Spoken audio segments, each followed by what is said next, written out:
Welcome, welcome, welcome to Class 3 of the original Science of Mind textbook at Center for Spiritual Living, Asheville. It is Monday, November 18th? Yeah, 2019. Wherever you are, it's when it is. And take a deep breath. We always begin with treatment. And I know that there is only one thing going on in the entire universe and beyond. It is the presence of Spirit. It is all things, everyone, everywhere, every when, and more. And I know that since there is this oneness, that each of us is an individualized expression of that one. We are spiriting as us. And I know that we open to that greater level of awareness that we are divine beings, we are spiritual beings, we are made of God's stuff. And so we have that same creative power of spirit itself. And we create our worlds consciously. I know that we have everything that we need, that we hear what we need to hear tonight, we understand what we need to understand, and we use these concepts to create lives that get better and better and better. And so with great gratitude for the gift of class, for the gift of science of mind, for all of these tools that we have to manifest our destiny, with great gratitude for all of that, I release this treatment into all that God is, because I know that God is all. And together we say, and so it is. Wonderful, wonderful. Welcome, welcome. You had reading last week. And before we charge off into the sunset, I just want to know if you have questions about your reading.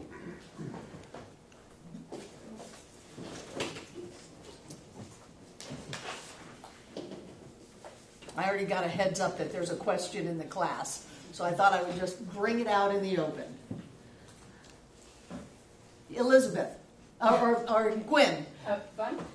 Could you go further into depth on the Trinity, how it's, in the definitions here, it's referencing the Trinity and the different spirit, the soul law, and the body, and how they relate to that? How they relate to what? To this. What page are you on? 67. I think this is, yes. So it's referenced in the middle section and the lowest section, and I just got a little confused.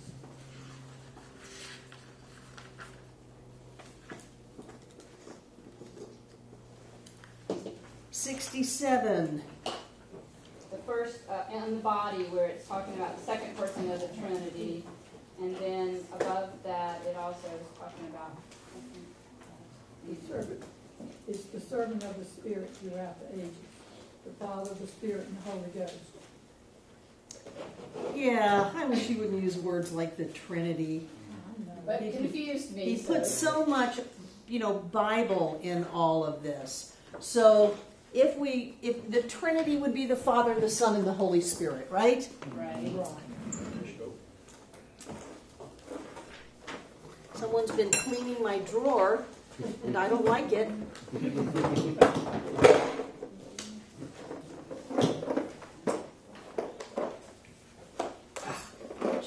Jeez.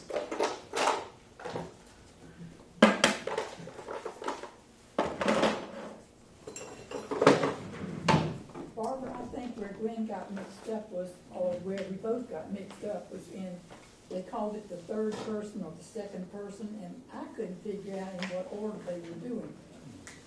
So we've got the teaching symbol. Spirit, law, body. So if you had the Father, the Son, and the Holy Spirit, or Holy Ghost, where do you think you would put that? Where would you put Father? Spirit. At the top, right? Self-awareness, cause. And where would you put Son? The law. No, down at the bottom. You would put Son down at the bottom. Okay, so So where would you put the Holy Spirit or the Holy Ghost? That would be in law. And why in the world he had to include this is beyond me. Okay, good. Other than, this was 1925, and Bible was big, and in trying to describe something that had anything at all to do with religion, it's going to have some Bible in it. But there's no reason you need to know any of that. Okay, you can just let it flush out of your brain. So right now we're going to erase it as if it never happened. Okay. But we will continue to use this circle all night. RJ. You might erase it, but a lot of it's come from that background. So to be able to transfer over to science of mind, thought, we have to understand what the translation is. Right, so the Father would be at the top, self-existent, self-aware, discerning, choice, free will. The Son, in the concept of a parent and a child, the Son is the offspring, so that would be down in body and physical form, and the Holy Spirit would be the law, that invisible energy that is moving in life. Ophia. It's also good because, like, for when I was younger and trying to, I had that big block up against anything Christian or Bible related. If I heard the word God or anything, hackles came up. But so when I would read, I was still trying to get the wisdom from it.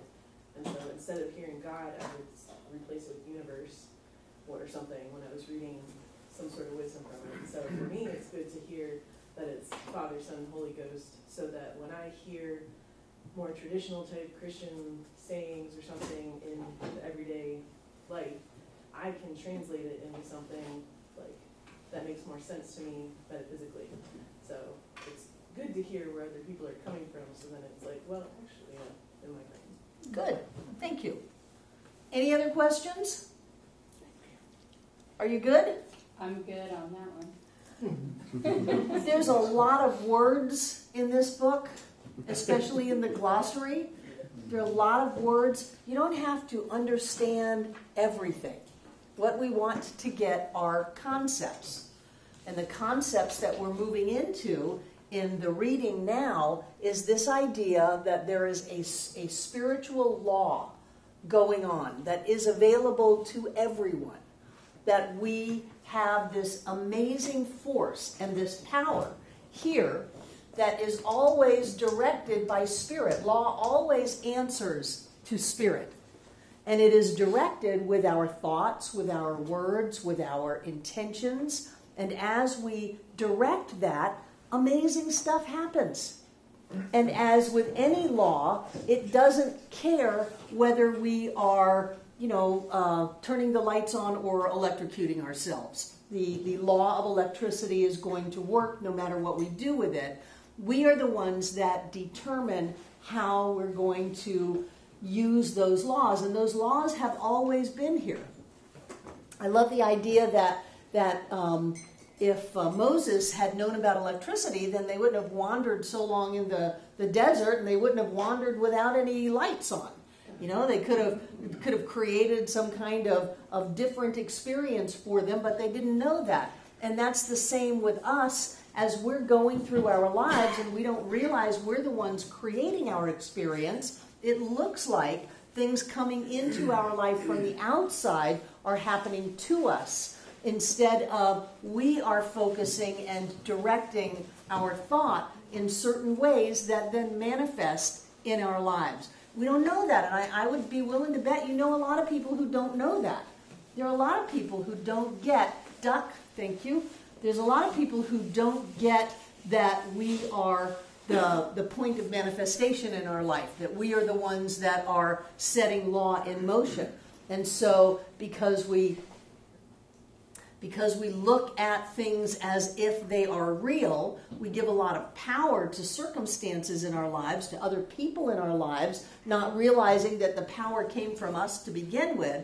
And then when things happen, we feel like we are powerless, we feel victimized, we feel helpless, hopeless, all of those things. Not realizing that we are the point of creation. And I can see humanity waking up, whether it's with sports, that the football team says we just didn't wrap our heads around the game. We couldn't wrap our heads around it. Whether it's, remember Michael Phelps, I think the Olympics must be coming up again because it's been a long time, but he would wear his headphones and he would psych himself up before he got in the pool for a race. Whether it's in sports where we're realizing that we are a participant in the outcome of how fast we can run, how high we can jump, how fast we can swim, or whether it's in sales, that people know that if you have the right attitude, your sales percentages are going to go up. Whether it's in medicine, where if you don't believe that the chemotherapy is going to help you, there's no reason to take it. You know, they have these whole programs now to get you to wrap your head around the idea that this is going to help you, and if you can't do that, then they're not going to waste their time and yours by giving it to you. It's absolutely amazing how people are starting to wake up to this idea that says we are not different from our experience. Our experience is an extension of where we are thinking and how we are feeling about things. And so he's going into this part of the beginning of the book talking about law. And that was the big push of this teaching, is that there is a law. It is not a respecter of persons. It doesn't say you're cool, you get to use the law, and you're not, you don't get to use it. It's not like that. Anyone who learns about the law and practices using the law can demonstrate through that law. You know, you've just been given the whole buffet of life, the whole buffet of the universe. It's here for you. All you have to do is figure out how to use it. Figure out how to incorporate it into your daily life. And you do that from starting at the top of the circle. This is the circle on the absolute level, the really, really big one. And then there's one on the individual level, which is the same circle.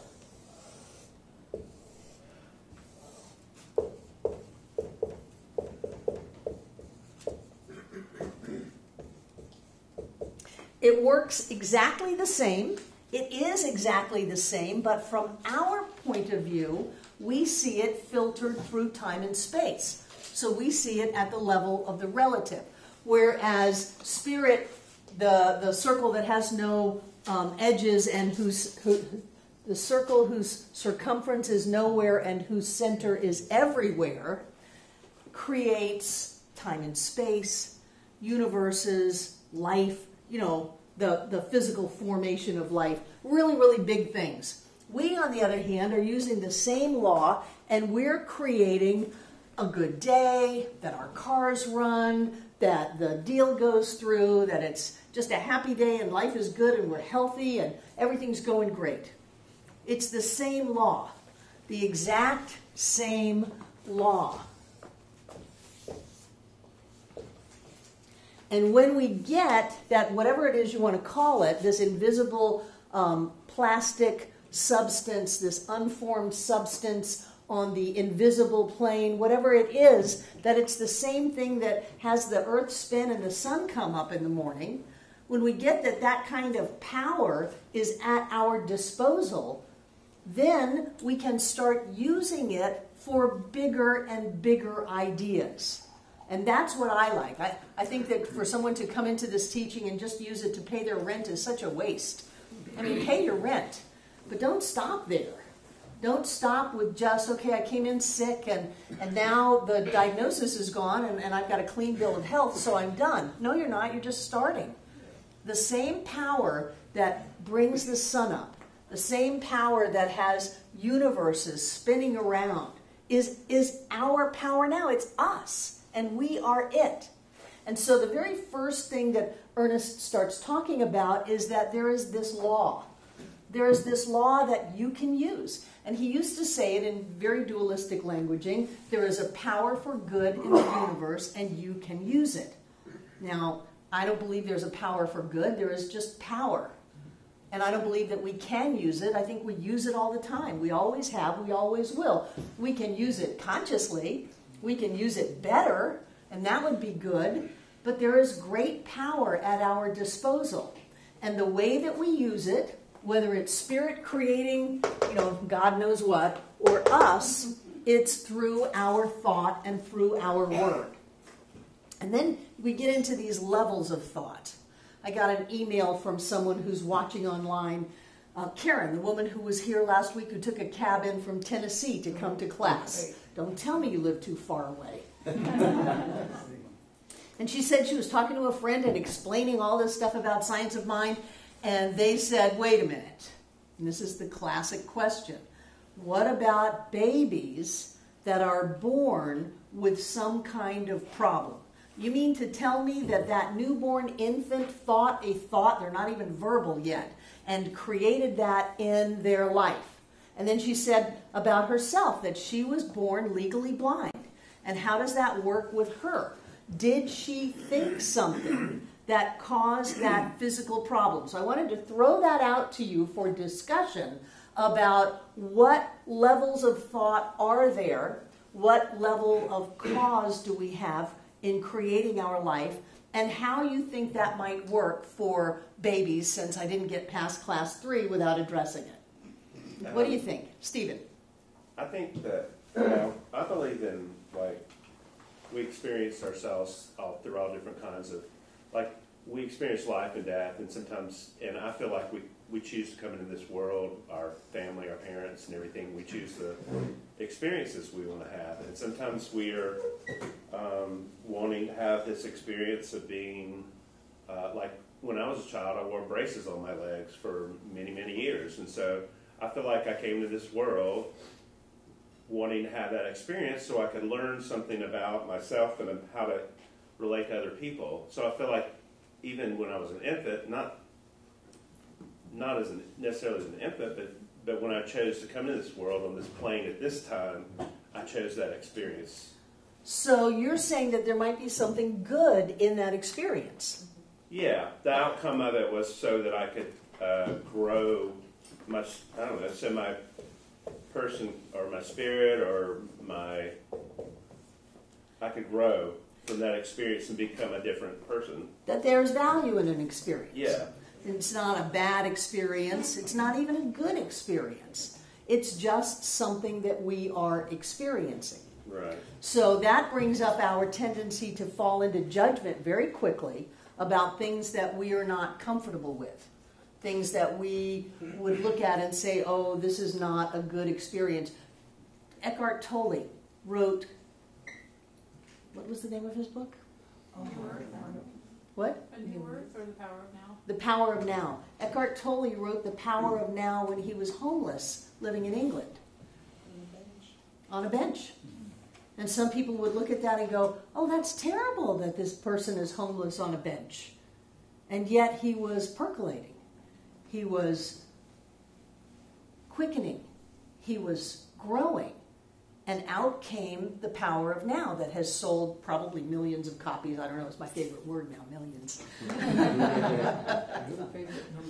So when we look at things and go, this is a bad thing. This baby came in to this planet with a genetic predisposition to certain physical limitations. That's a bad thing.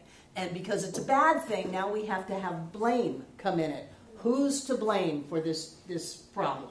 Well, if Barbara Waterhouse says that thought is creative, then we must blame the baby for thinking this thought, I don't know, upon birth or in a past life. Then we've got karma coming into it. Well, maybe they are, because it's bad, I want to have my judgment. Maybe it's a punishment for something that happened in a previous life.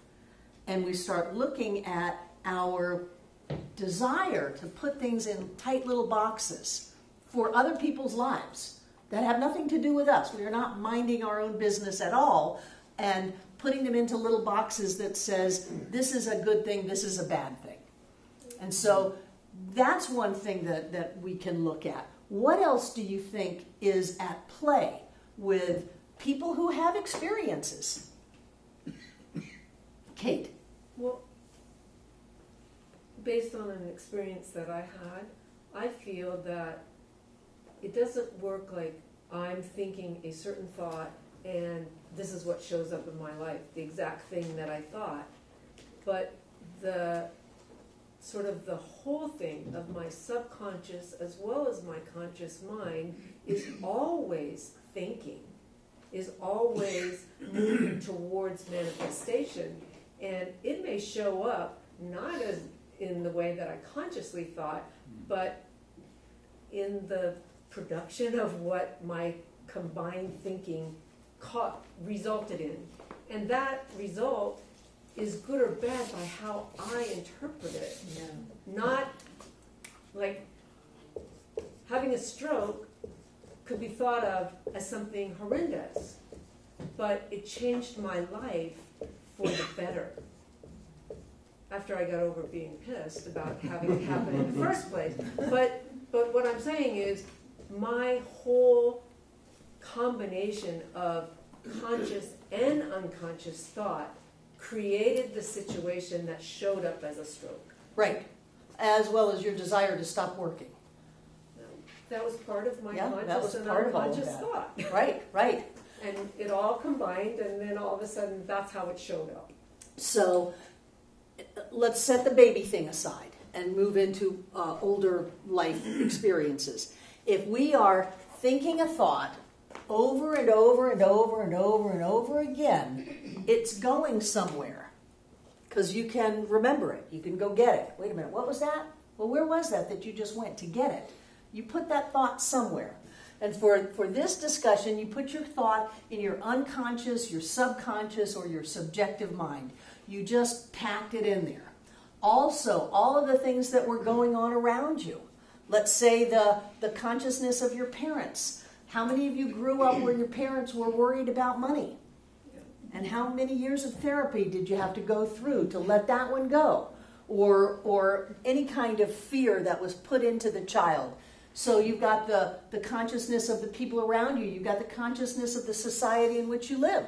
This is a different experience than people living in Italy or France or Africa or whatever, and that affects us. And it all goes in there to where one day, out of the blue, something manifests, and you said, I didn't think that. Well, you might not have thought it today, but I bet if we traced it back, you thought something about that over and over and over again, like, I can't, or I shouldn't, or it's not going to work out for me, or I don't have enough support, I don't have what it takes to have this happen. Those kinds of thoughts, then an opportunity presents itself, and instead of jumping into that old feeling or thought comes up and we create something to where we don't have what it takes. We don't have the support, we don't have the money, we don't have the time, whatever it is, to go for what it is we really wanted, but we put that in there. And so on a conscious level, you look around and go, wait a minute, how did that happen? Why did that happen? Well, it's every television show we watch, it's every newscast that we see, it's the people with whom we work, it's the family that we grew up in, it's all of the self-talk that we've ever had, all gets put down there. And as it's shoved down there, every so often, things come up. That's why Ernest said it's time for us to clean out the storehouse of the subconscious mind. And we clean that out by pouring in different thoughts. So if we see that we've got a pattern of getting right up to the breakthrough and then it falls apart, or getting right to the close on the deal and it gets pulled off the table, if we see that we've got a pattern of creating that, then we need to look inside of ourselves and see what it is we're pumping our subconscious, subjective, unconscious in with, of terms of thoughts, how we're pumping that up, and then start cleaning it out. Much the same way that if you've got a bucket of dirty water and you put it under the faucet and you just start putting clean water in it, eventually it's going to clean. Now you can go to a practitioner, you can come to classes, you can come to Center for Spiritual Living Asheville, you can watch us online, and you can up the pressure of that clean water coming in. You can do your affirmations over and over and over again. You can do your treatments for yourself and each other. You can have more pressure of that cleaning, clearing thought going into your subjective. But there are a lot of times people come in and say, I didn't think about getting in a car wreck. No, but did you think about wanting a new car? Oh yeah, I really wanted a new car. Well, what's going to be the end result of this? I get a new car, except my leg is broken or whatever. Now, if we can consciously take control of our thought and know that everything comes into our experience in love and joy and happiness, today's a happy day, so if I get a new car, it's going to be because one's on sale, not because I got in a car wreck, that kind of thing. If we take conscious control of what we're putting in our subjective mind, then our demonstrations are more in alignment with what we want, instead of just being hit or miss with what kind of stuff we've picked up along the way. When I was a kid, my mother had a mantra. Now, keep in mind, I was a pistol of a kid. I was angry. I knew life was not supposed to be like this. And I took it out on a lot of people around me. But her mantra to me was, there's something wrong with that child. For years, there's something wrong with that child. There's something wrong with that child. And so when I became an adult, or actually when I hit puberty, I was very happy to manifest something wrong with me. And I would do all kinds of things that were wrong and get into trouble. I moved out of my parents' house when I had just turned 15. You can't do that anymore legally, but I could do it back then.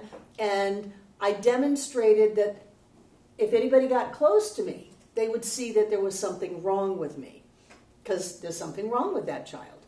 And that was imprinted in my consciousness. And so it took a lot of years, it took a lot of therapy, it took a lot of science of mind classes, it took a lot of spiritual mind treatment for me to clean out that idea that there's something wrong with me.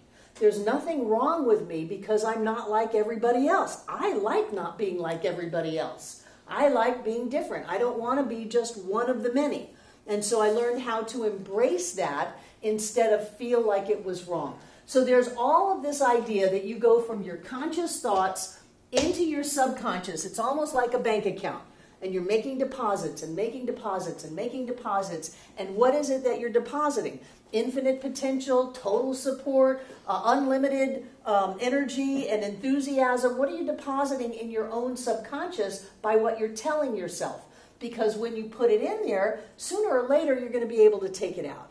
And when you put in things that go against what you used to think, like there's something wrong with you, to I'm freaking amazing. You know, I have got talents far beyond those that even I even imagined. So I am wonderful, I'm fantastic, I'm smart, I'm strong, all of that. Then I start flushing out those other thoughts, those negative, limiting, undeserving thoughts. Until, like the water going in the bucket, it eventually gets cleaned out, and it's clean and clear and pure, and we have changed our consciousness. But let's go back to the baby. When a baby is born, do you think that they are a blank screen? No. It's the whole nature-nurture thing. No. I think just because we've picked up a baby's body doesn't mean that we are only a day old, doesn't mean that we are only a week old or a month old. We are an infinite, timeless, ageless spiritual being who's come around again, or come around for the first time, I don't really know, but I have some strong opinions, and picked up that baby's body. And that we bring with us all kinds of things. Do we bring past life things? I personally believe we do, but science of mind doesn't teach that. Do we bring consciousness things? I believe that we do. Do we certainly bring in the resonance of our mother, because we hung out with her for 9 months, of our father, who, at least in my youth, fathers were very prevalent in the lives of their children, and of all of that other vibratory family dynamics, culture, race, gender, all of that stuff. And so here we are as this little baby, and we have a lot going on other than we're just a blank slate. We're not a blank slate. We never have been a blank slate. We never will be a blank slate. We are the infinite in form as us, having an experience of being a baby. And might that experience have things that some people would look at as either good or bad? We used to have a member here, a man who was just gorgeous. And I remember talking with him one day in my office, and he shared how difficult it was to be that good looking in life. But I gave him the benefit of the doubt and listened to him, and he said he never knows whether people like him for him or they just like him for his looks, and they want to be with him. It's the same thing with being born into great wealth. There are people who say, I wish I didn't have all this money because I don't have any real friends. I have people that surround me that want something from me, and I have to constantly be protected and defended from that. So we start going into the good, bad judgment thing. We don't know what someone's path is, and we don't know what value they're getting out of this life experience. But I know that nothing ever happens by accident, that nothing is random, everything is a creation at some level, granted, often not at a conscious level. But the thoughts that we have put inside of us percolate and grow, and they vibrate and they attract and they send the molecules of creation moving around the universe, and before you know it, something has popped out into our lives. Which is why I believe it is so important to take control now that we know about spiritual law, now that we understand the role we play in our life, that we take control and start thinking a different thought. Start thinking the thoughts that we want to experience no matter what. So if I'm born with some genetic abnormality, then it is my experience to start thinking differently about that. Maybe to think that this is a blessing instead of a curse. Maybe to think that life is great and wonderful no matter what this thing is. Maybe to get in touch with the part of me that is not determined by the physicalness of my body or my bank account or my history or whatever that might be. And to start taking charge of my thinking, like Stephen was saying, and start thinking different thoughts about that. And then I'm putting something different into the universal or the individual subjective mind. So that as manifestations pop out, they pop out with a lot more joy and health and wholeness and all of those things, instead of going through life feeling like I've been done wrong. Those darn genes, you know, they got me, and I've got to live with this, and I've got to put up with this, and life is so hard because of this. Instead of that, having a different thought and a different idea.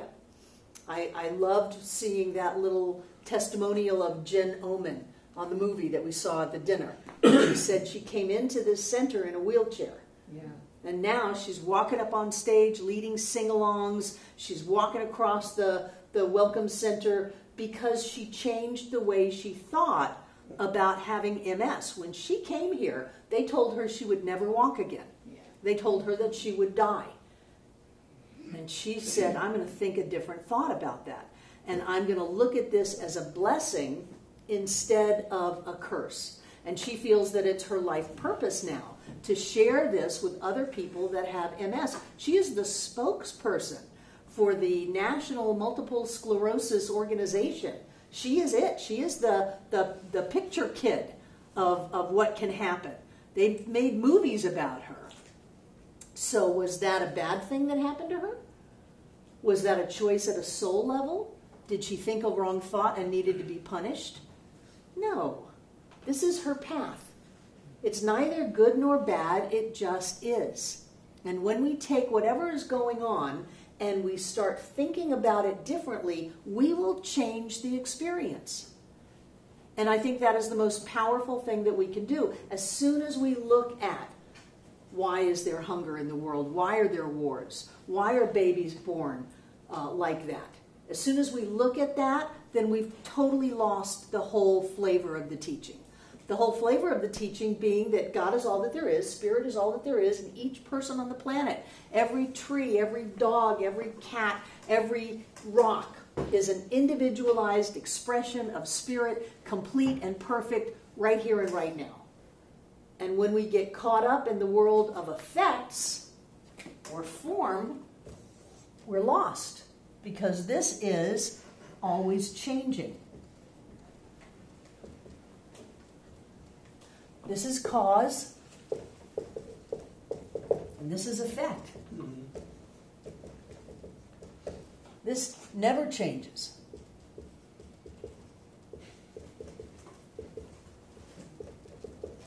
So when we start focusing on the form, we start looking at how much money's in our bank account, we start weighing ourselves, we start comparing us with other people. They're more successful than I am. They must have something I don't have. When we start looking at the world of form and dealing at that level, we're lost.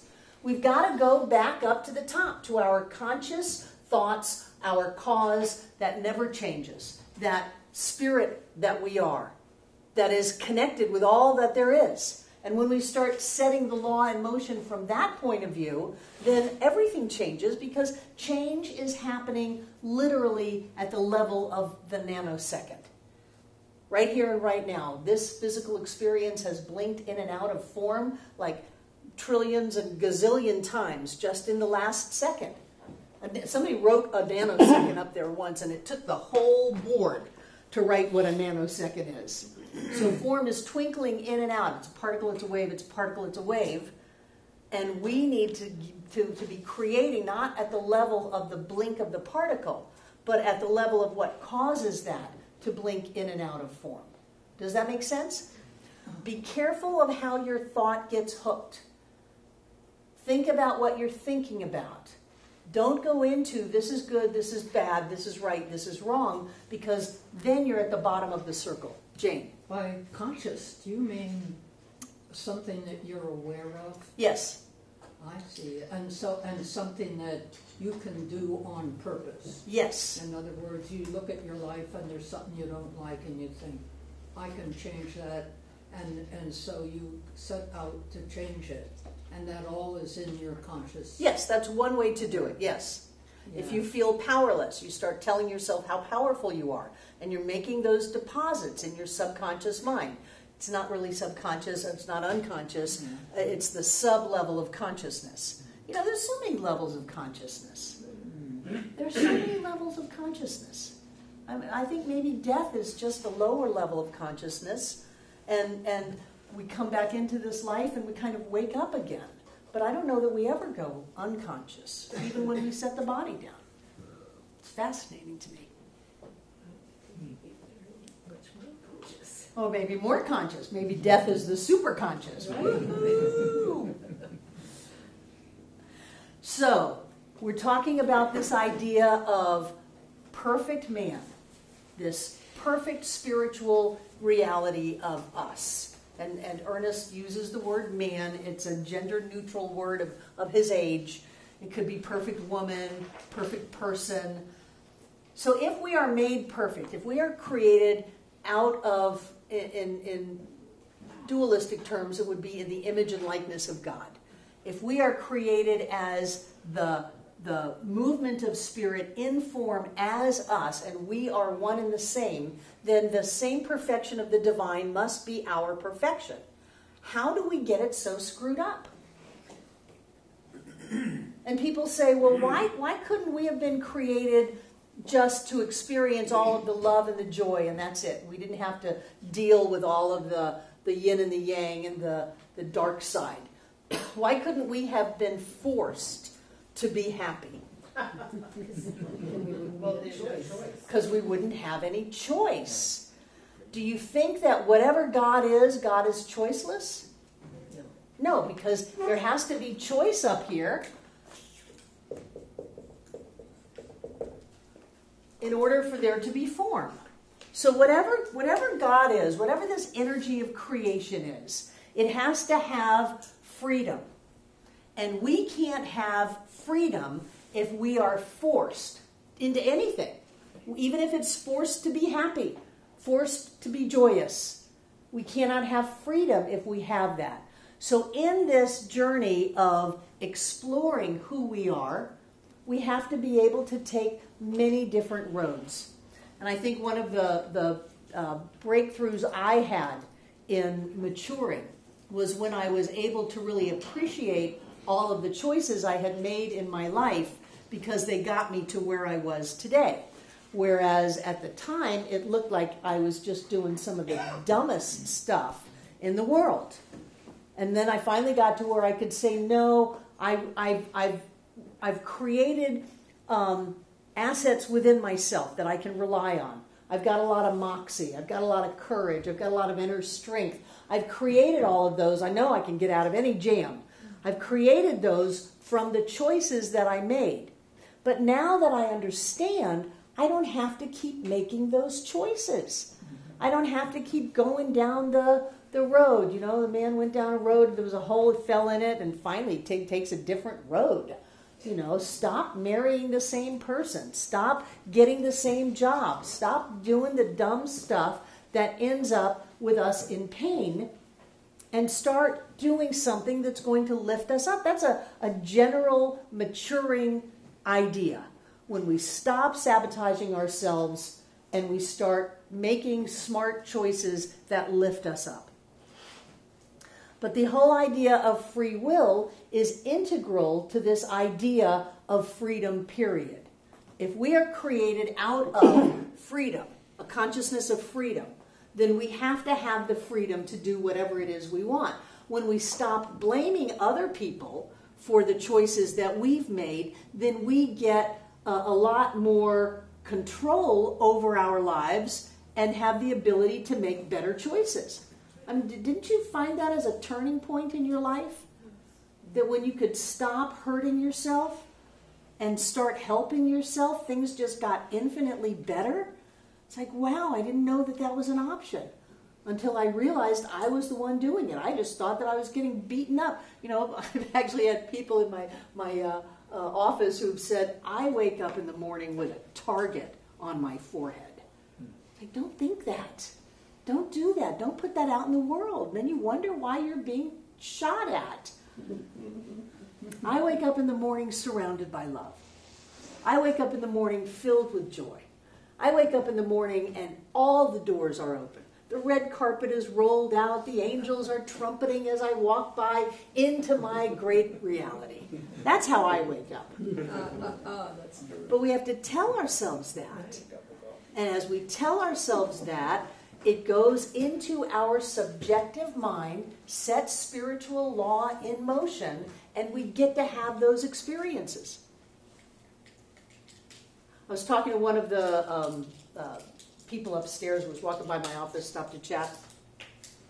And he was saying, if people would just get to think a different thought, just think a different thought, make yourself think a different thought. They would have all the money they could spend. They would be happy beyond their wildest dreams. They would be healthy and whole. Just think a different thought.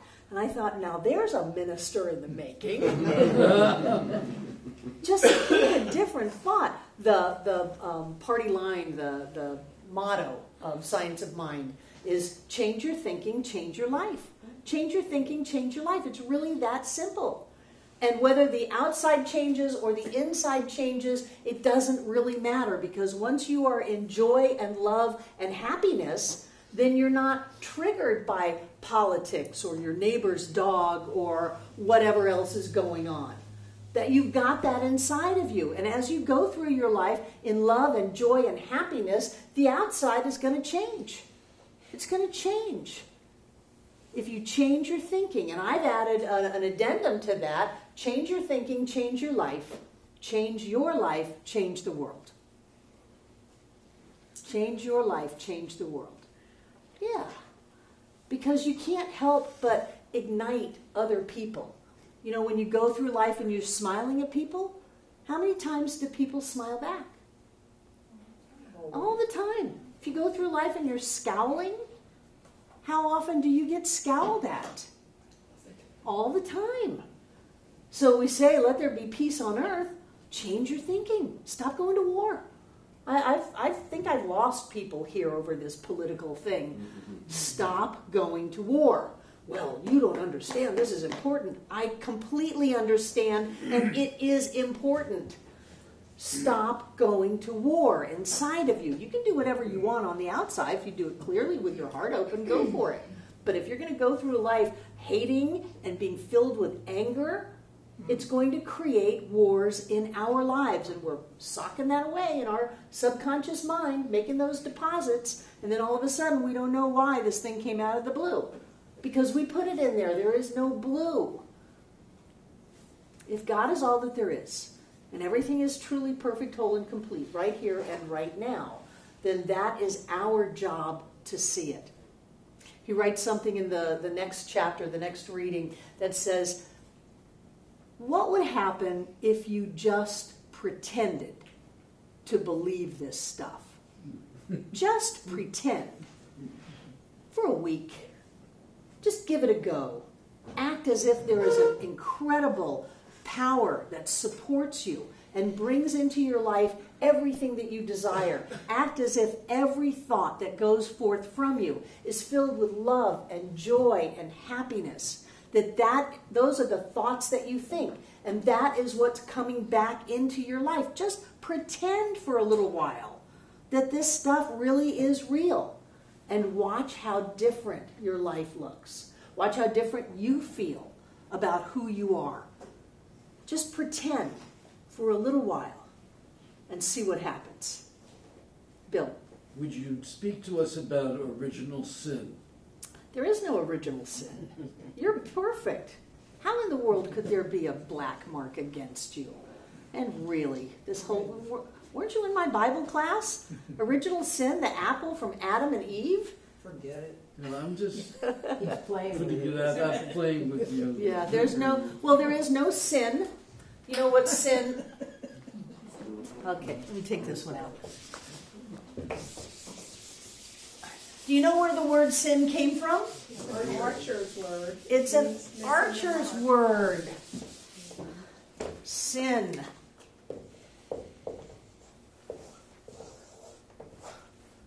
There's no sin. Sin is what people said when they missed the target. Oh, sin. Try it again. Sin.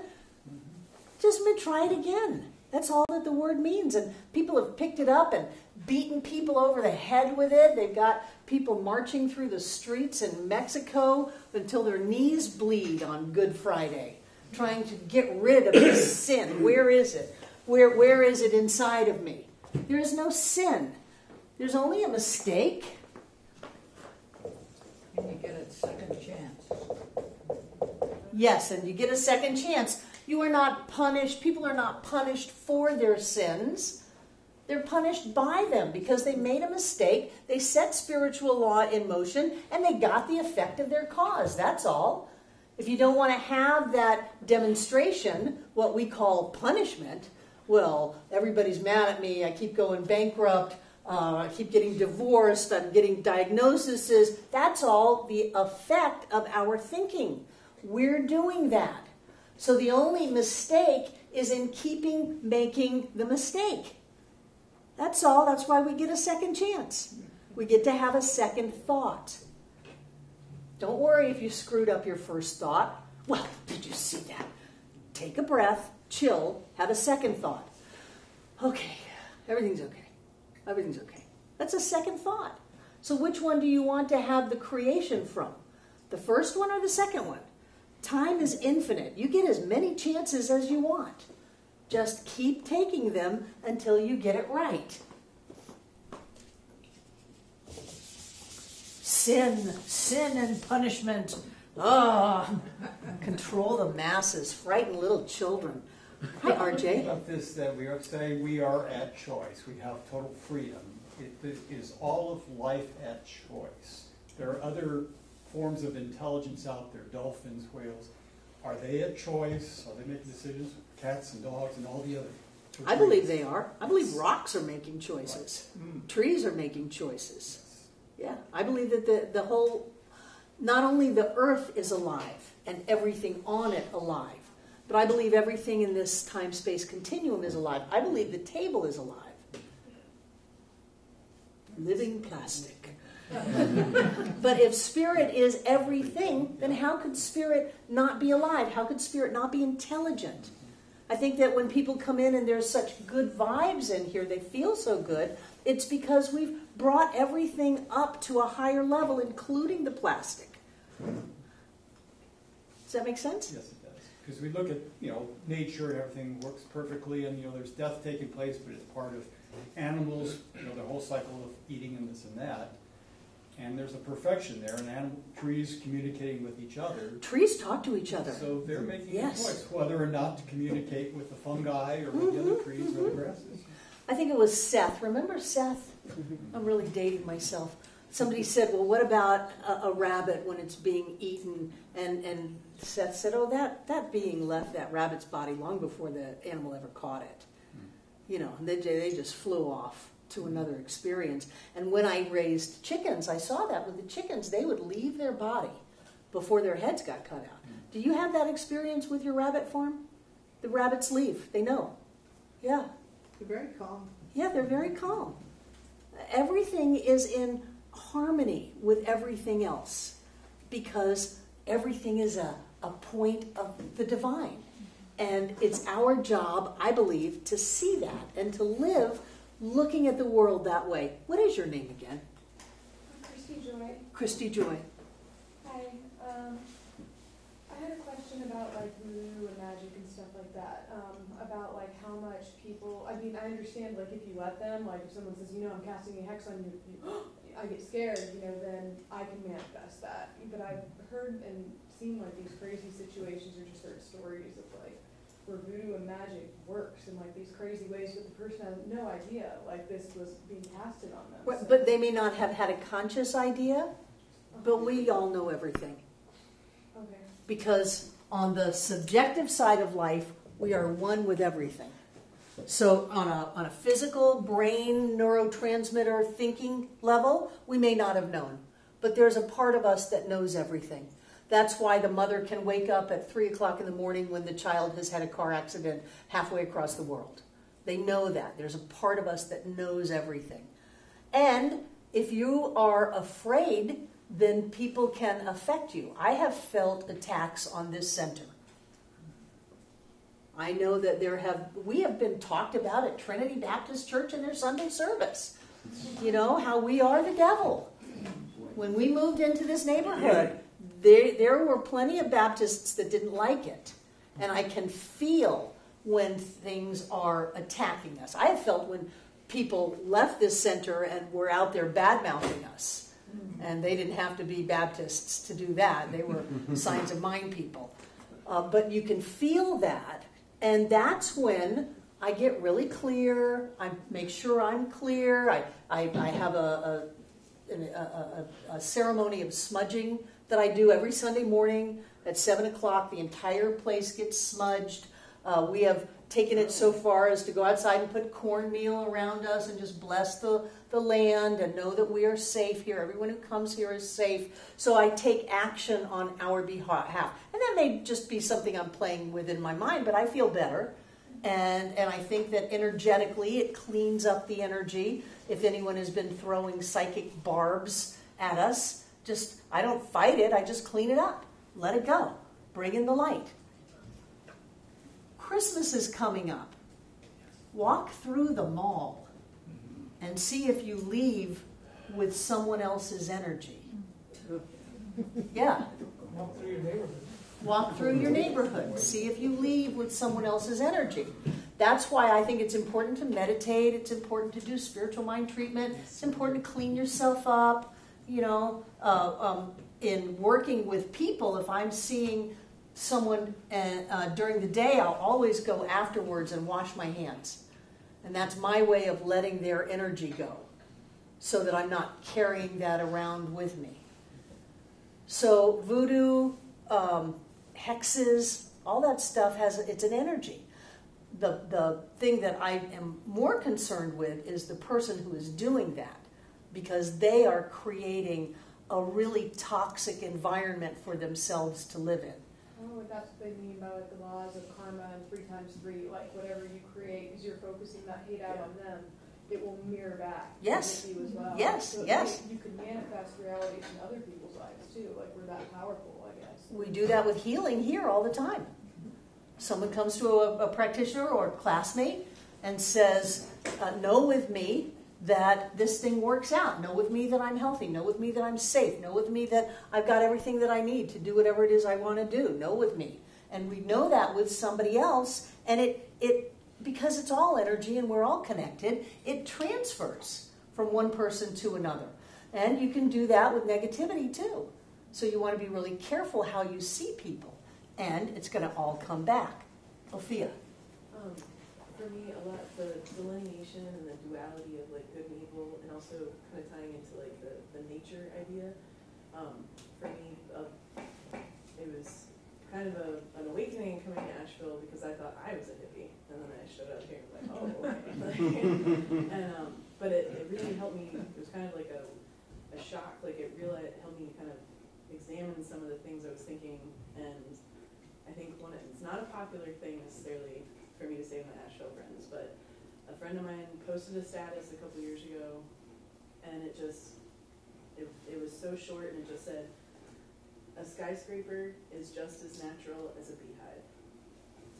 And like there's this whole separation of nature is so like idyllic and perfect, and humans are just evil and virus and attacking. It's like we are that. We are nature, you know? Mm-hmm.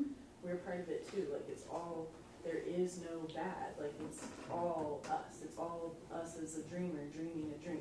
Like, and it's all up to our own interpretation. Right. Right. Good. Stephen. I was just thinking that, we're always like setting our intention, and whether we do it with a physical object or, smudging or spreading cornmeal or washing our hands or whatever, sometimes you need that kind of more concrete experience to manifest what you're trying to create. Right. You read like Man and His Symbols, and that's a big part of that whole thing. Right. The purpose of doing the action is to clear myself up. Now, could I just clear myself up? Yeah, but I like to do the action. Yeah. Name? Karen. What about being around people who are really negative? I just came back from visiting a lot of my old friends in Boston, and some of them were really negative to the point where it's kind of like I was like a pot that was boiling, and the lid kept coming off, and then all of a sudden it just came off, and I said, "Can't you think about anything positive in your life?" And what about that? Is that kind of energy transmitted also? Of course it is. Somebody griping about their health constantly, or looking at the negative part of life constantly. Of course it is, because it's all energy. And so when you're around someone who's very actively being negative, then yes, you can feel that. The thing is that you got hooked and got negative. You're negative about their negativity. You're mad at their anger. How dare they give that anger around me? Don't they know that I'm pure? I go to that center. So if you find yourself in that position, you have a couple of choices because you have free will. You can either leave, or you can let it be okay that they are exactly where they are, that it's not bad, that they are doing what they need to do for their process in life. And that's what I tend to do. But you didn't do a good job if the lid blew off. Yeah. But it's because it had built up from the past few visits where I never did say anything. And I don't know, maybe I'm just becoming more outspoken and aggressive now. I don't know. But I know what you mean. So just go ahead and try to listen to it and send them love and compassion. No, you have choice. I'm not telling you which choice to make. You can get up and leave. Well, I won't be doing that. Okay. Then you can say, I'm finding myself becoming reactive to your reactiveness. Isn't that funny? I mean, look at me. I'm doing exactly what you're doing, and I'm upset with you for doing it, and I'm doing it. And that diffuses things. You can get very spiritual and walk a mile in their shoes, or you can just let them have their process. Sometimes people need to just jump up and down and yell and scream. And if it's not affecting you, if it's not hooking you, what do you care? And I did really apologize afterwards. I said, I'm really sorry I lost it. I shouldn't have done that. But I don't think you lost something, and I don't think that you need to apologize. You were in your process. See, you're judging yourself for judging them. Sometimes if we can just avert all of that, we're good. Look at me. I'm laughing at myself. I'm so mad at you for being mad. Isn't that ridiculous? Isn't that a riot? Who else had their hand up? I did. Bill had it up first. I was just going to say that you often mentioned bankruptcy as federal forgiveness. I think it's a wonderful thing. Not only a wonderful thing, realize how rare it is. Many countries have debtors' prisons. Mm-hmm. We get to have government-sanctioned forgiveness. And except the IRS. There's no forgiveness. God is in the IRS. Jane, and then we're going to break. Okay, Rick. I have found a really great thing to say to myself if I'm lucky enough to catch myself being angry or being negative, I think to myself, drop it. Good. Let it Yeah, go. it Take a seems to- breath. Yeah, just drop it. Good for you. Yeah, it's really, it works. But the key, though, is to know when you're angry and... Self-awareness is the key. Yeah, That's why we it. listen to what we say. Yeah, And we think about what we are thinking about. yeah, exactly. Yeah. That's it. Let's take a break. Okay. So a couple of concepts I want to put out there. This idea of spirit, law, and body. This is just the teaching symbol without the circle.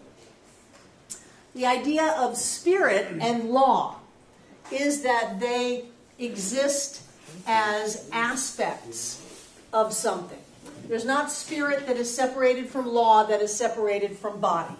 They're all aspects of this thing that we're trying to talk about, Michael and Andy. Thank you. So we've got the spirit and the law as coexistent. They exist together. You can't have spirit without law. You can't have law without spirit. Now you can have spirit without physical form, without the body, that it just hasn't created yet. It still exists. The law is still there in potential without physical form, but they work together as two aspects. They are co-eternal, means they are here forever. The law doesn't come and go. Well, the Tuesday is a good day to treat because the law is active on Tuesday. Friday is a bad day to treat because there's nothing to set in motion. It's not like that. It is always here. Now, the law and the body come together in that they don't have any self-choice. Spirit has choice, but the law doesn't have any choice. The law can only take what you give it and manifest it. It has no ability to say, this is a bad idea, you did this twice before, everybody knows what's going to happen, so I'm not going to manifest it for you because I'm going to give you a pass on your creative process. It doesn't do that. It can only take what is given to it and bring it forth. And then body does not have any choice. Your body does not do things without you. Remember we talked about if the body had truly had consciousness, then the dead bodies in the graveyard would all get up and walk around and talk. Once we leave the body doesn't have anything. We give the consciousness to the body. The body is acted upon by our thought, by our beliefs, by what we let into the within of us. What we bring into our consciousness can heal the body, can kill the body. The body doesn't have a say about it. And the wisdom and the intelligence that we talk about in the body, we put there. We put there from the top level.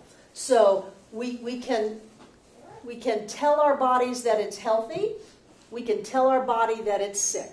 And the body will listen to that. That's why people get sick at flu season. Because the commercials are on television. It's flu season. You better get your flu shot. Everybody's snotty and has the flu. You're going to get sick by Theraflu. If you really want to get sick, have the flu shot. So our bodies take that in, and our bodies are operated upon. Our bodies don't have free will of themselves. They really don't. They only do what we tell them to do. If we tell our bodies that we can do something, chances are very high that we will be doing that. They did studies with basketball groups. They had one basketball group practice every day. They had another basketball group sit and imagine practicing, and they had a third basketball group not practice.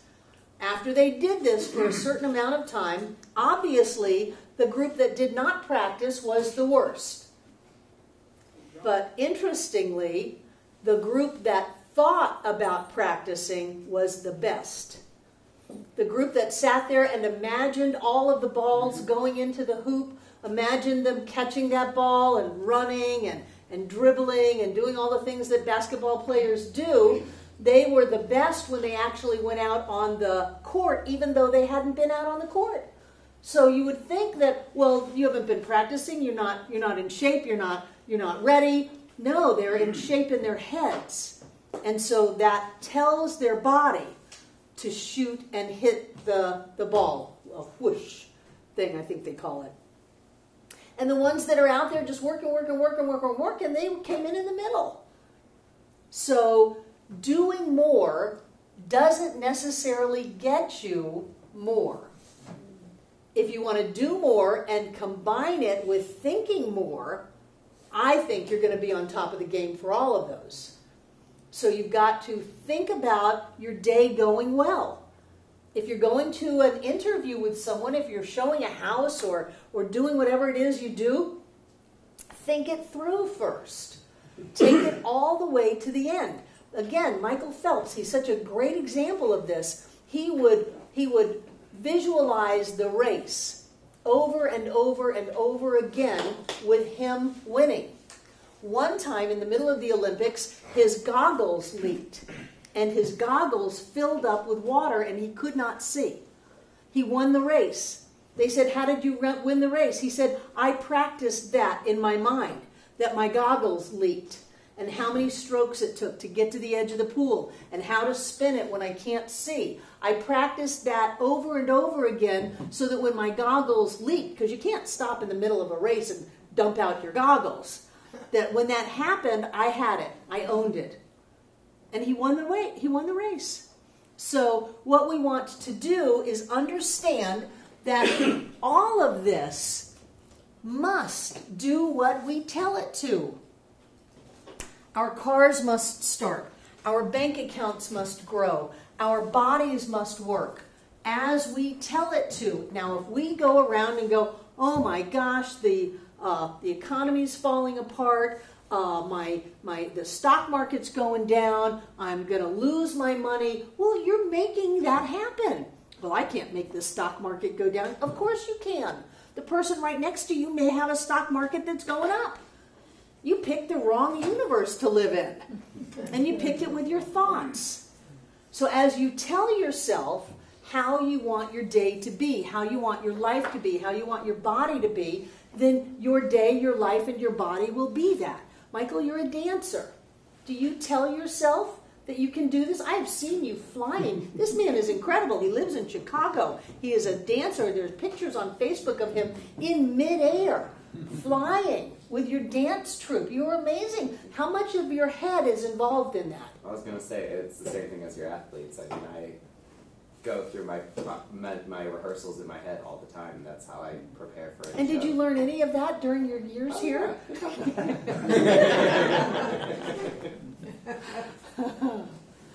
So, the important thing about this is that these are always here, and these are always being told what to do.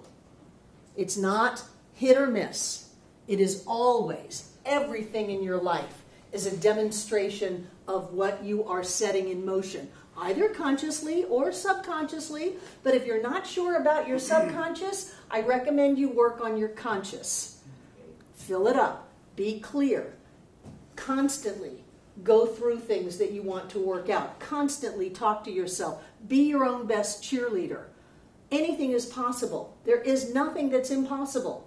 If there was something that could be impossible, the entire universe wouldn't hold together, because there would be an infinite and then a not something. Oh, that was an empty void. It's impossible. All of time and space would fall apart. So everything is possible. It's all happening inside of you. So I'm moving into your reading for next week. Do you have any questions on what you've read up until now? Is it making sense? Good. Do you know how advanced you are? I want to read you one of my favorite quotes. It's on page 82 of those of you with a book. It's Lesson 2, Introduction. I think it's one of the most powerful things that Ernest ever said. He says, mental science, which is the science of mind and spirit, makes a tremendous claim when it states that it can free the individual from the bondage of sickness, poverty, and unhappiness. But it makes this statement without hesitation and without qualification. It does not retract from that claim, and it never will.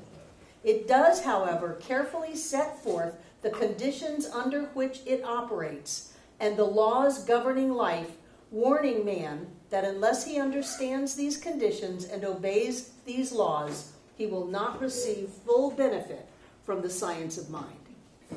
So on the one hand, he's saying anybody can have freedom from sickness, poverty, and unhappiness. No qualifications, no hesitation, no backing down, doesn't matter what your circumstances are, anybody can have that. But you have to come into alignment with spiritual law. You cannot continue to set the law in motion in limitation and fear and separation and expect everything to work out great. You are going to have the effect of your cause. And once you get that anything in your life is simply an effect, it has no life of its own, you enlivened it, you put it there, then you can change it. Then you can create your life any way you want it. As long as you're in alignment with spiritual principle, with spiritual law. Mental science, which is the science of mind and spirit, remember this used to be called the science of mind and spirit, which I thought was a really great name. And then somebody whispered something about the spiritualist movement that was going on at the turn of the century, the table tapping and seances and all that stuff, and said, oh, we don't want to get, a part of that. No, let's keep mind, as if anybody knows what that means. Everybody thinks it's your brain. The science of mind and spirit makes a tremendous claim.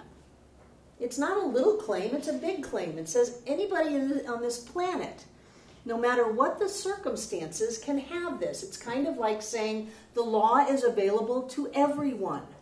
That it's no respecter of person, place, or thing. That it's not some kids get to have the use of the law and other people don't. Everybody gets this. Yeah. When it states that it can free the individual, freedom, free from the bondage of sickness, poverty, and unhappiness. Anybody who's been sick, it feels like bondage.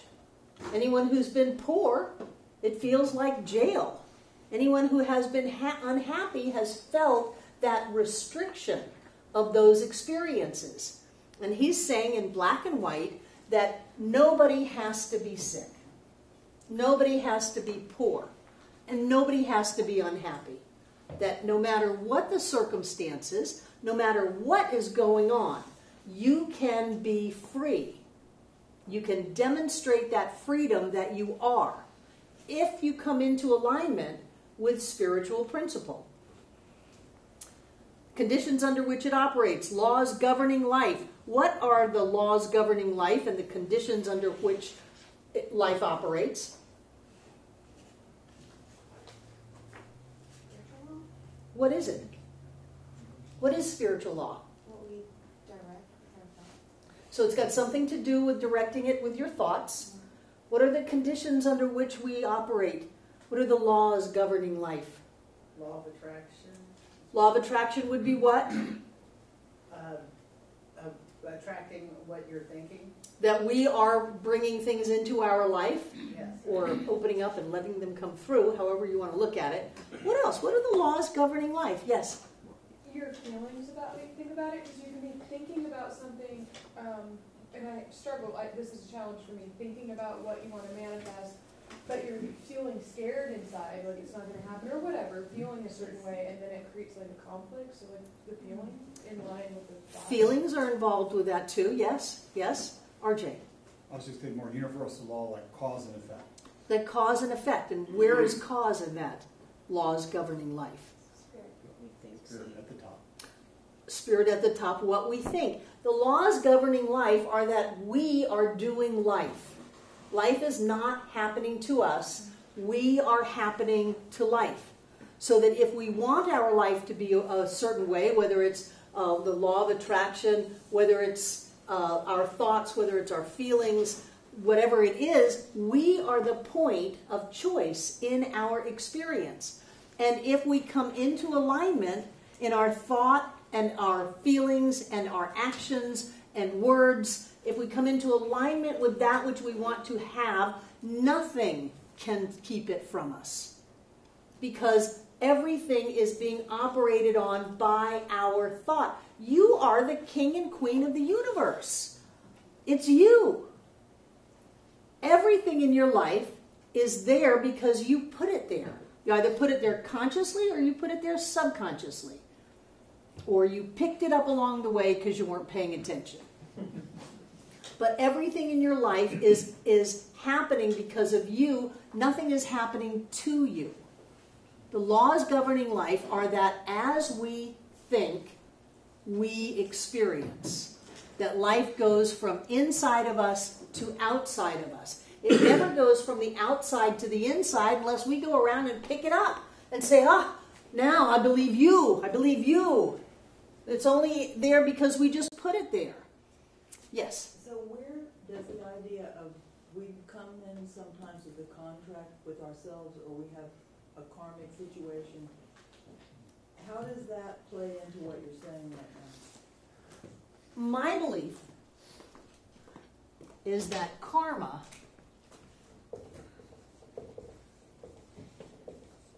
is cause and effect.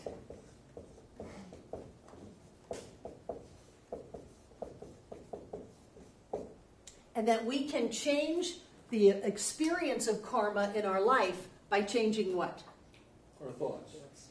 Cause. You can redo your karma at any second. You know, sometimes we do it in a moment in life. If we jump someone for some reason, honk our horn in traffic, and then we go, I don't want to be that person. I don't want to do that. Hey, okay, change my cause. Peace and joy, love. No need to get hooked on that one. It's just a traffic light. Everything's cool. The idea that we come in with contracts, I think Carolyn Mace made a lot of money on that idea, and I'm not so sure about it. I think that we probably have general flows in this life, or that we are evolving in consciousness, and I think that we can have a variety of experiences, but I don't believe that there is anything, even from us, that we may have set into place prior to incarnating in this life that keeps us bound. We are always at choice. So let's say that we in that mindset that we came in with some kind of a contract to fulfill. We're always at choice not to do that. I mean, I have 3 friends right now who are planning to do death with dignity because they think that this is the way their life is going to be and they don't think they can handle it anymore. That's their choice. How does a person really start believing in what you're saying here? They have to want to. I'm trying to share it with the one friend and she just gets really mad whenever I bring it up. So I don't share this with people who are not interested. I don't have a judgment that they're living their lives wrong. They have a right to have death with dignity. They have that right. And if you want to be friends, I think a great friend thing to do is to love them in their process, not to try to change them because you think they're doing it wrong. They're not doing it wrong. They get to do it whatever their way is. I have found that the more that I stop meddling in people's lives, the happier I am. Ophia. Yeah, and as a writer and someone who just loves stories and stuff, there's always, characters have to play out these stories, and I believe that we're all the one actor playing out all these different roles, and so in each life, we might have a reason that we are choosing to be depressed or choosing to think that there's no choice, and when in reality we do have that choice. The point is, if we're all playing these different roles to make the story make sense, we're the author, we can make whatever story we want, we can change our minds as the characters anytime we want. But sometimes, from this perspective, that character needs to be depressed and, just down, and that's their story because it has to make the whole thing work together. So some people just... And that's lovely. From an author's point of view, I find it best just to stay out of people's lives. Yeah. Especially if when you jump in there, they don't like it. That's a clue. But sometimes they keep inviting you in, though, like you become their major confidant. You always are at choice to accept an invitation, to avert what's going on. I love you, and you're inviting me in, and I come in to support you, and then I don't feel like this is what I signed up for. I thought we were going to have an enriching experience. But I think you just try to be nice and shove it down, and then you just get mad at them. I don't really get mad at them. I think they get mad at me. Well, that's projected out onto them, and it's bouncing back. I would check that out if I were you, but I'm going to stay out of your life.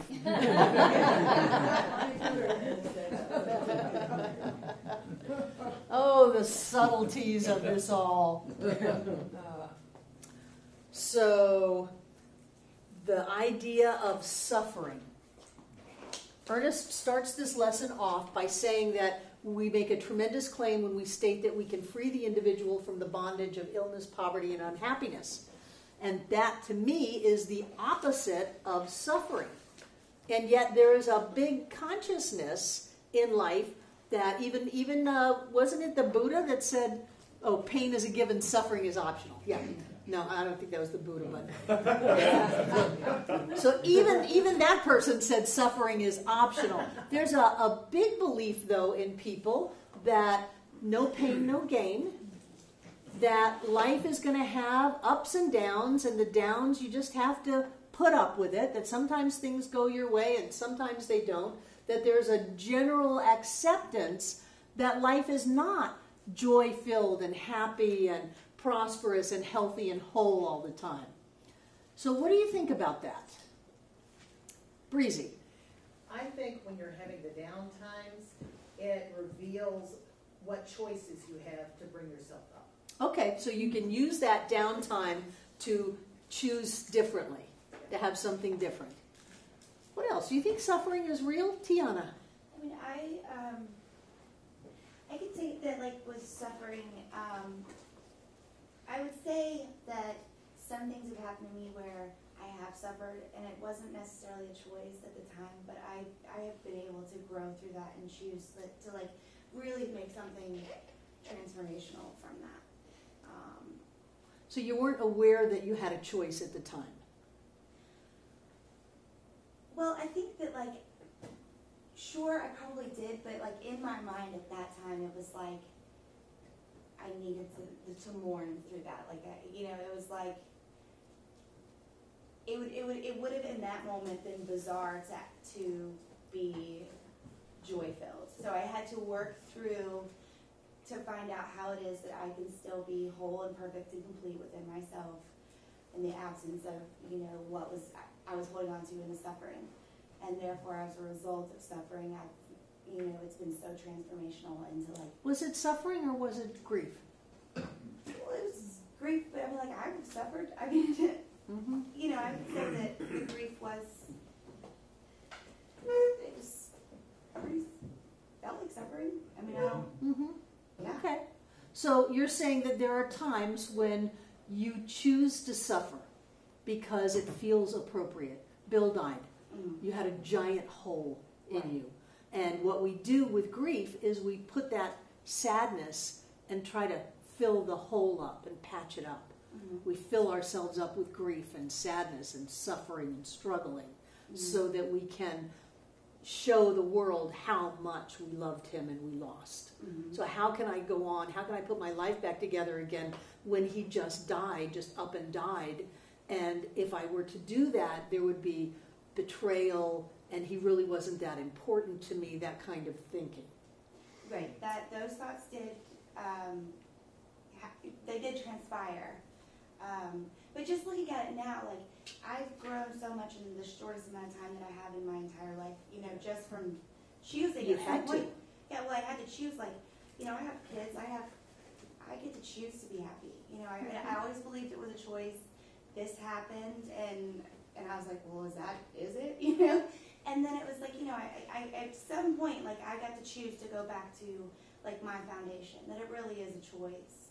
And, like, what does it take for me to be able to believe that fully, even like in the suffering that I'm enduring, and like to be able to, for that to happen, and to be able to like come through that in such a short amount of time, as opposed to like other lessons that I've learned in life, has been extremely transformational for me.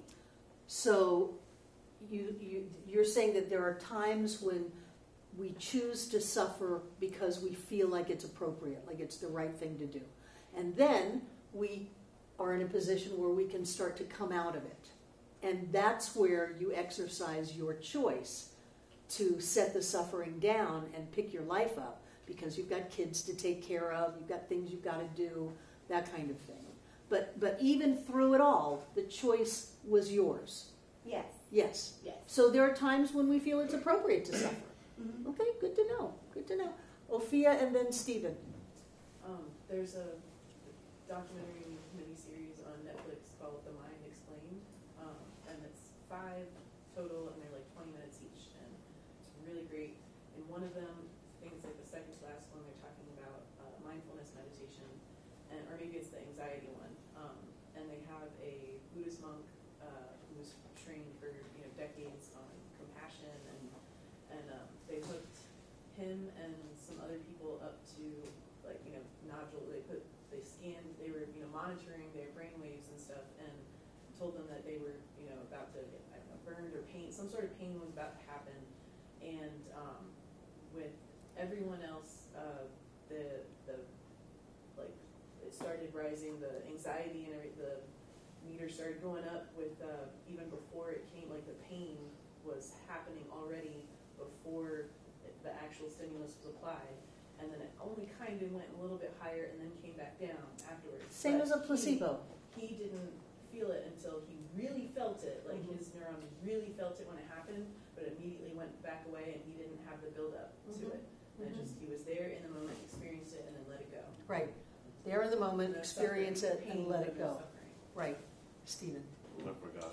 Okay.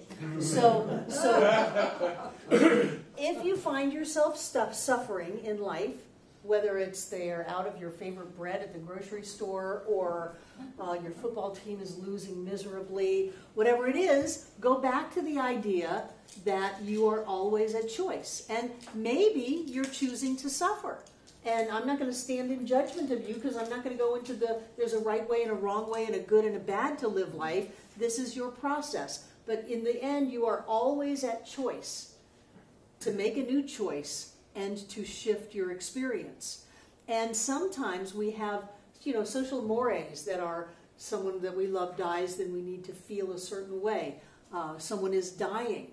They found that when someone is at home under hospice care, the kids aren't allowed to play, and nobody's allowed to be happy, and what the person really wants is normal life. They want the kids to jump up and down on the bed. They want to hear screaming and fighting and playing and all of that stuff. But we have these ideas of what is appropriate for us to feel. And think about what you're thinking about. Look at what you're doing and question it.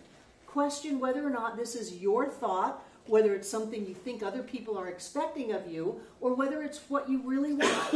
And if it's not what you really want, get to work changing the cause so that you can have a different effect. Okay? There are 2 points I want to make before we close the class. Keep in mind that Ernest wrote this a long time ago. He wrote this almost 100 years ago. And he says different things in the textbook. So this reading is one where he is separating us from the divine. He says the whole nature of the divine being is reenacted through man. This, of course, does not mean that man is God. It means that in his small world of individual expression, his nature is identical with God's. And I don't want you to get tripped up on that because he's wrong. And he contradicts himself later on in the book where he says all of God must be everyone. In order for unity to exist, it must exist in its totality at every point simultaneously. All of God is man. But then this one, he was hedging it. And then he goes on to say, a single drop of water is not the ocean, but it does resemble the ocean and does contain within itself the same qualities and attributes. What page was that? I don't know, 86. I like your Rumi quote. Yeah, Rumi says the ocean is in the drop. The drop is not in the ocean. The ocean is in the drop. Quantum physics says that. But Ernest, this was back in, he was writing this in 1924. It was first published in 25 by his mother, and then published again in 26. He's hedging his bets. He's saying, well, of course you're not all of God. That would be ridiculous. That's an absurd thought. And then, quantum physics got a hold of it and said, everything must exist at the point, at every point, all the time, or nothing can exist. Which means that all of God is us, and we are it. And if that scares you, I think that that's a good thing, because that means that infinite power is at our disposal, that infinite creativity is within us, that we can command the very molecules of form to do our bidding as we get clear about what we think, what we feel, what we say, and what we do. The drop of water is not in the ocean. And probably the ocean is not in the drop of water. No. The drop of water is the ocean. And the ocean is the drop of water. There's no physical form to this stuff. The physical form is the illusion. The boundaries are the illusion. All that is you. That's why you can tune in and know things that you've got no business knowing. That's in you. Michael Beckwith, right before the stock market crash of, when was it? 2005, 2008. Michael Beckwith was in meditation, and he just got really clear it's time to get out of the stock market. He called his broker and said, sell it all. Well, you're doing great. No, sell it all now. The stock market crashed the next morning. Where did he get that? Insider trading? No. Well, not unless inside is inside of us. We are one with all that is. And if we stop filtering it, stop judging it, stop being afraid of it, if we start to open up to that amazing presence and power of Spirit as us, it is the whole thing. When I was learning Science of Mind, I was taught that I was a part of God. And that was 40 years ago. I was a part of God. Well, you can't be all of God. That's ridiculous. You're a part of God. You're just a little part of God. Don't try too much. You're just a little part of God. Don't put too much pressure on yourself. You can't heal that. You're just a little part of God. You can have $10, but you can't have $1 million. You're just a little part of God. They would teach us that. It's not true. We're all of it. All of it is you. All of it is you. All of it. Sit with that for a little while. Try to feel into what that means. That is life-changing. All of it is you. And there is no room for bad or sin or mistake or shame or guilt or any of that. There's no room for that. There is only light. There is only love. And there is this amazing law that we set in motion, and it does whatever it is we tell it to do. Our bodies do that. The body of our affairs does that. It's all in us. For me, that is the biggest gift of this teaching. And that will give you more than any amount of therapy, because I've tried it. I got more out of that idea than anything about hashing around my past. Sit with that this week. What does it feel like for all of it to be within us? See if you can get a glimpse. It'll change you. Any other questions? I love this class. Yes? I do have another question about Alcohol Anonymous and things like this. I'm like kind of new in recovery, and I go to these groups because, it seems like it's this, believing what I believe here about what you say about yourself and all that, casting spells into your life and manifestation. If I didn't know how much it worked for a lot of people, AA, I think that's crazy to like attach your name to, hello, my name is this, I'm an alcoholic. You have to keep repeating that. It feels like, I don't know, like you're casting that on yourself by constantly, like stating that about your identity. So how is it that this works for people? And you're asking me, how is it that AA works for people? Again, boundaries.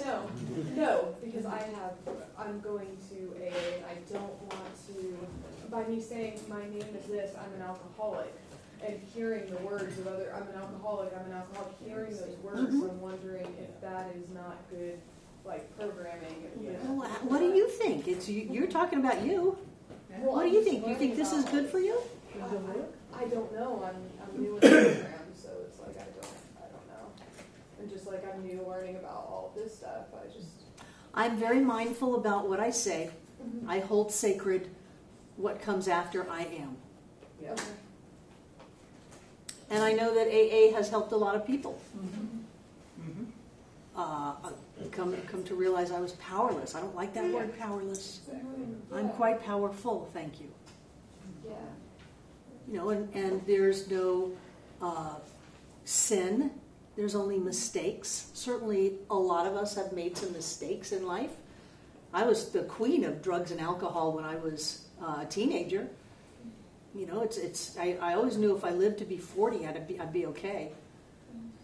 So I don't stand in any judgment of anyone who uses anything to process through their life.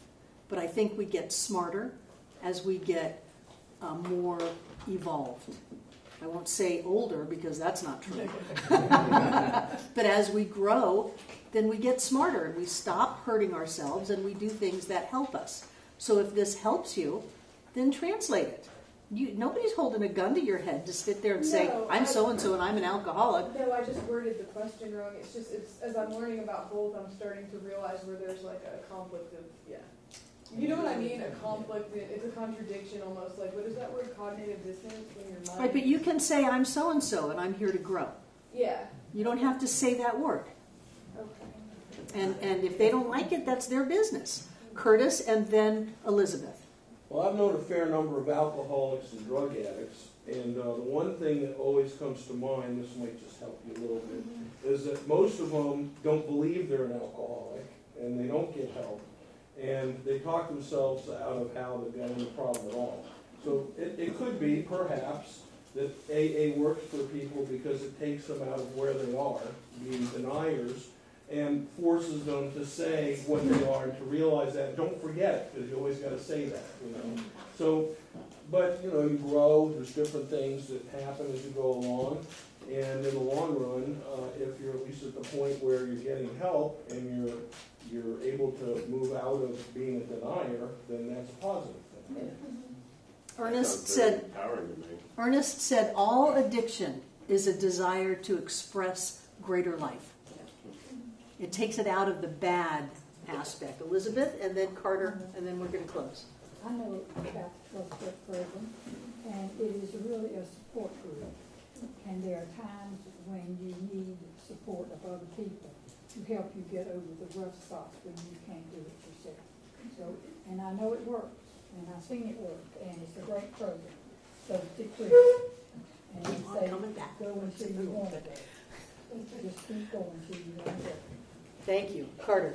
Yeah, I'm in A2 and have been for a little while, and I get the whole I am sacred thing, and the whole I am that I am thing is one of my favorite things. But to me, like, I just decide to not. I mean, I say it every time. I just don't put any thought behind it or any feeling behind it. To me, the fact that we all say I'm an alcoholic is just a fellowship, relational, camaraderie sort of thing to all identify. So you can't do anything wrong. You can't make a mistake here. Cool. Yeah. I'm going to kill a bunch of people. I'm just kidding. Well, I mean, doesn't that go back to it's your choice? Yeah. Like, I make this statement and this is what this means to me. Instead of I make this statement, it means I'm on a path to recovery. I'm making better choices now. I'm doing whatever. Sure, because we're using words to talk about that which cannot be described in words. Right. So it only means what you make it mean. Whatever you attach to it. Sure. Sure. Anything else before we close? Good class tonight, people. Take out what you're going to give.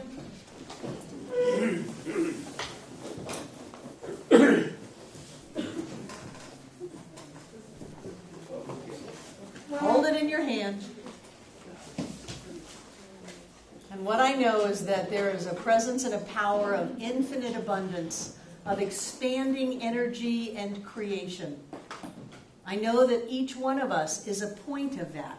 We are made out of prosperity itself. We are created in the abundant expansion of all of life. And so, of course, our lives are blessed. And I know that we give this gift tonight from that point of overflowing wealth and blessings. And I know that as we give, we set that spiritual law in motion, and the only thing that it can do is respond to our thought. So we think thoughts right here and right now of setting that law in motion and it multiplying this gift and bringing it back into our experience with joy and love and happiness. Each one of us prospers abundantly right here and right now. And I know that that energy of prosperity goes with our gift to touch everything that the center does and every person who calls it home. I know that each one of us comes together this evening to make this center all that it was ever meant to be. It is a place of peace, a beacon of light, a tower of strength, and a fountain of wisdom that touches the lives of all who call it home. And so it is. So it is.